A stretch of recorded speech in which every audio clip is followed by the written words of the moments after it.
By Arizona Oncology. You're watching KGUN 9. Good morning, Tucson.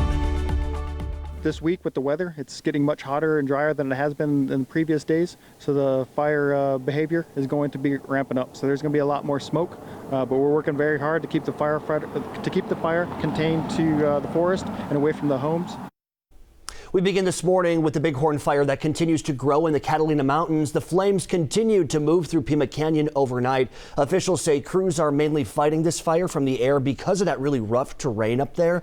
The fire has burned more than 3,200 acres so far. Good morning to you, Tucson. I'm Mark Charter. Lydia Camarillo is working from home today. Lydia, good morning. Both of us will be bringing you developments from the fire and your top stories throughout the morning as well. But first, the Bighorn Fire continues to burn like we mentioned. Breaking news comes in overnight as well. The Pima County Sheriff's Department is asking residents in a specific area to really be ready to evacuate at a moment's notice. 9 on your sides, Veronica Acosta joining us live this morning with details on what you need to know moving forward. Veronica, good morning.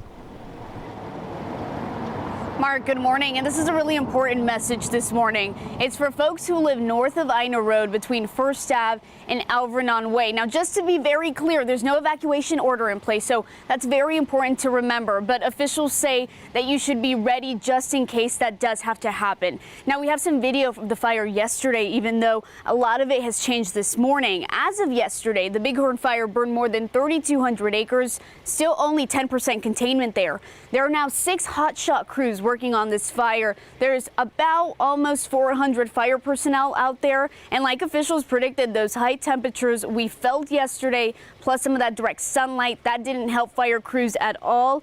Now, while water buckets and retardant drops are being used to help in that steep, rugged terrain that Mark just mentioned where that fire is burning, hotshot crews are also working really hard. They're trying to stop the fire from spreading lower in the canyon. You're going to see a lot of movement into the Catalina Foothills area with those buggies, the hotshot buggies, and they're going to be scouting. They're going to be cutting line in there. So they'll be doing some, vegetation removal, some cutting. They'll be, making some bare ground to try to protect those homes if it does move down.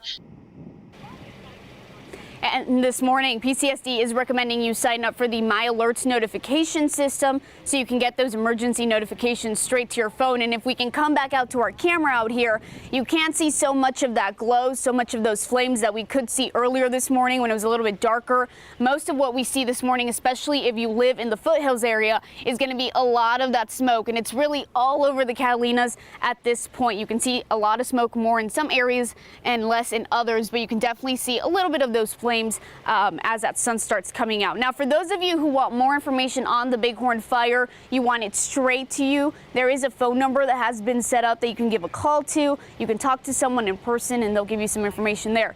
That phone number is 520-329-7439. And of course, we have all of this information on our website. That's over at kgun9.com.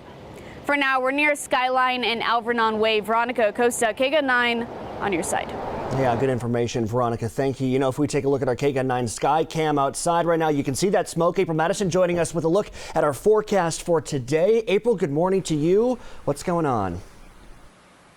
Good morning. Well, you said it, Mark. You can look outside and see it. And as Veronica mentioned, you could see a lot of the flames when it was still dark. So that's still very much happening. But with the sun coming up, now what you see mostly is the smoke. And you can even see a very thick layer of that right at the base of the mountain. That's very close to the surface, especially up in the foothills. So be very fire wise and keep that in mind if you have smoke sensitivities this morning. Probably not a good idea to be outside. It'll lift a little bit as we start to heat up. And boy, heat is going to be the bigger concern. Starting today, 106 for the forecast high.